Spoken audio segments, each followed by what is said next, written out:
কলকাতা বিমানবন্দরের ভেতরে একটি 136 বছর পুরনো মসজিদ। হঠাৎ করেই সেখানে সাধারণ মানুষের প্রবেশ বন্ধ করে দেয় বিমানবন্দর কর্তৃপক্ষ। কারণ নিরাপত্তা। কিন্তু কয়েকদিনের মধ্যেই সেই প্রশাসনিক সিদ্ধান্ত পরিণত হয়েছে রাজনৈতিক সংঘর্ষে। এয়ারপোর্ট অথরিটিকে মসজিদ কমিটি চিঠি দিয়েছিলেন, জুমার নামাজের সুযোগটা আমাদের দেন। থানায় দিয়েছিলেন, তারা কেউ সাড়া দেন। মাননীয় মুখ্যমন্ত্রীকে চিনি, আমি নিজে রাত্রিবেলায় চিঠি দিলাম যে কমপক্ষে শুক্রবারের নামাজটার ব্যবস্থা করে দিন। কোথায় যাব আমরা? তারা দিলেন না। বিমানবন্দরের নিরাপত্তা আগে দেখতে হবে। এই বিমানবন্দরের লোকেশন খুব গুরুত্বপূর্ণ নিরাপত্তার ক্ষেত্রে। এইখানে এইভাবে খুলে রাখা যায় না। জমিয়াতে উলেমা হিন্দের পশ্চিমবঙ্গ সভাপতি সিদ্দিকুল্লাহ চৌধুরী ঘোষণা করেছিলেন প্রতিবাদের। শুক্রবারের নামাজকে কেন্দ্র করে কালো ব্যাজ, বিক্ষোভ, এমনকি তিনি নিজেও সেখানে গিয়ে নামাজ পড়ার কথা বলেন। मस्जिद जाकर नमाज पढ़ो, दुआ करो, और ये दुख बोलो हम दुखी हैं, हम दुखी हैं, बस इतना। और घर आएंगे, no protest, no miking, no मिছিল।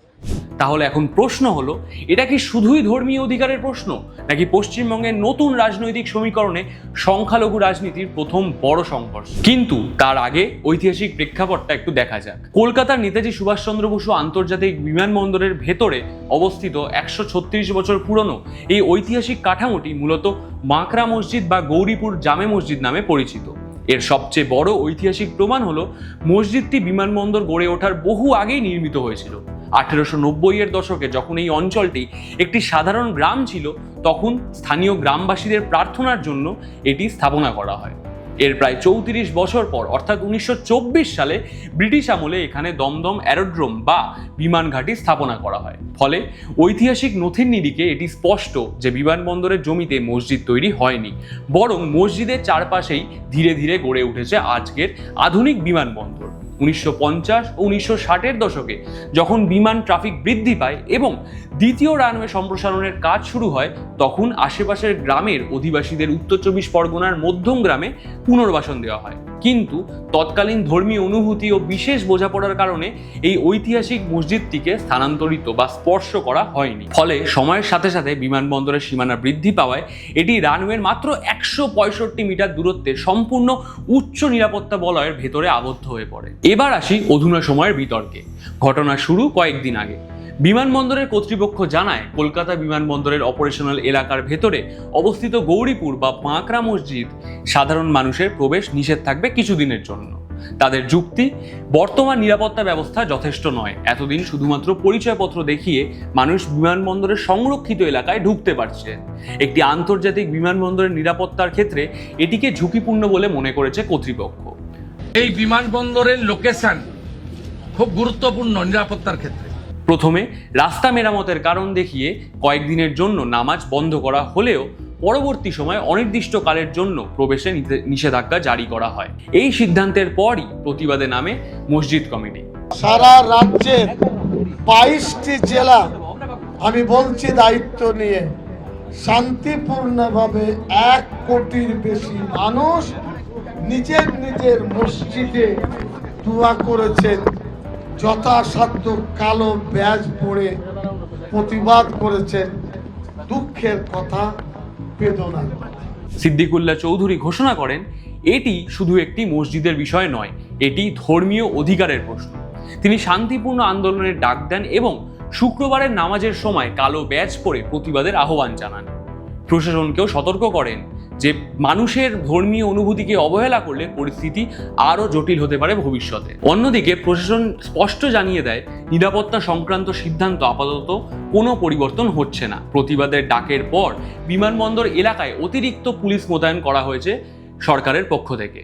এই বিতর্ক কিন্তু নতুন নয়। বিমানবন্দরের ভেতরে থাকা এই মসজিদটির বয়স প্রায় 136 বছর।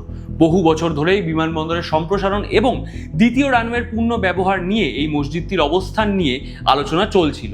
কেন্দ্রীয় সরকার বহুবার জানিয়েছে, মসজিদের অবস্থানের কারণে রানওয়ের পূর্ণ সক্ষমতা ব্যবহার করা যাচ্ছে না। পাশাপাশি নিরাপত্তা সংস্থাগুলিও বহুদিন ধরেই প্রবেশ ব্যবস্থা নিয়ে উদ্বেগ প্রকাশ করে আসছিল। সাম্প্রতিক সময় মসজিদটিকে বিমানবন্দরের বাইরে স্থানান্তরের একটি প্রস্তাবও সামনে এসেছে। খবর অনুযায়ী বাইরে নতুন ও আরো বড় মসজিদ তৈরি করার কথাও ভাবা হচ্ছিল। এখন আসল প্রশ্নটা হচ্ছে রাজনৈতিক। পশ্চিমবঙ্গে সরকারের পরিবর্তনের পর সংখ্যালঘু রাজনীতির অন্যতম পরিচিত মুখ সিদ্দিকুল্লাহ চৌধুরীর এই আন্দোলন নিঃসন্দেহে একটি গুরুত্বপূর্ণ রাজনৈতিক বার্তা। একদিকে সরকার বলছে এটি সম্পূর্ণ নিরাপত্তার বিষয়, অন্যদিকে আন্দোলনকারীরা বলছেন নিরাপত্তার আড়ালে ধর্মীয় অধিকারের হস্তক্ষেপ করা হচ্ছে।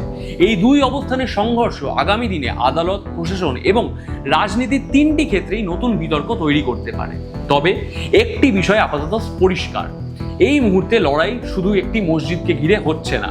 এটি এমন একটি প্রশ্ন যেখানে জাতীয় নিরাপত্তা, বিমানবন্দরের পরিকাঠামো, ধর্মীয় স্বাধীনতা এবং সংবিধান প্রদত্ত অধিকারের মধ্যে ভারসাম্য কিভাবে রক্ষা করা হবে সেটা হয়ে উঠেছে মূল বিতর্ক। আর সেই কারণেই কলকাতা বিমানবন্দরের এই মসজিদ এখন শুধুমাত্র একটি ধর্মীয় স্থাপনা হিসাবে বেছে নেই, এটি পশ্চিমবঙ্গের নতুন রাজনৈতিক বাস্তবতারও একটি প্রতীক। কিন্তু অবশেষে আপনার কি মনে হয়, সরকারের পক্ষ ঠিক নাকি আন্দোলনকারীদের পক্ষ ঠিক?